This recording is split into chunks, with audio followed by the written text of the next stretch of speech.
first rule when doing a lab is to always conduct yourself in a responsible manner. Staying on task and contributing to the lab is an example of being responsible in the laboratory. This student is staying on task and conducting themselves in an appropriate way.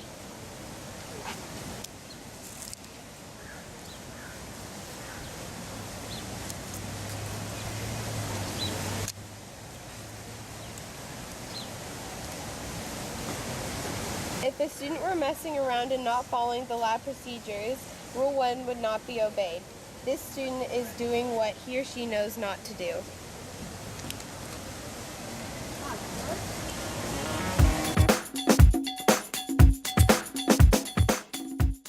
The equipment is used for the teacher-authorized work only, which means students have to wait for the teacher's instructions before using any tools or appliances before they start their lab.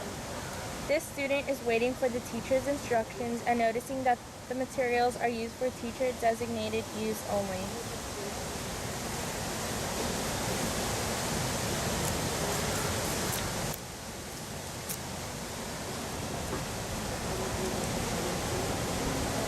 Using the lab materials before the teacher approves would not be following the rules.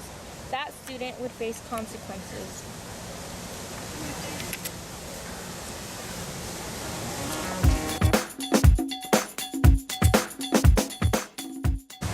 Students are expected to follow not only all written instructions, but also verbal commands in order to have a safe and smooth lab. This student is waiting to hear verbal instructions, and he has already read the written instructions. That means he is ready for the lab.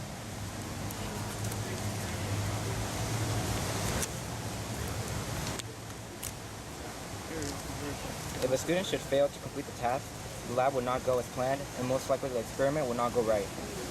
Following written instructions and verbal instructions will explain everything to ensure that the lab goes well. The student is not obeying the rule there.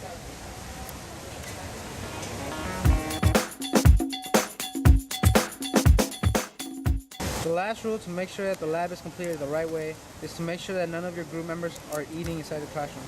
Not drinking and not eating anything will keep your lab team on task and doing the right things.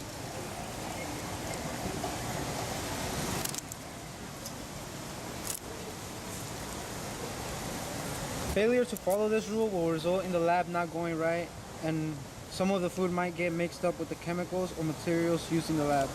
Eating is not allowed in the lab room and will result in punishment. Following all these rules will ensure you to have a safe and successful school year. Thank you, and this was Table 1.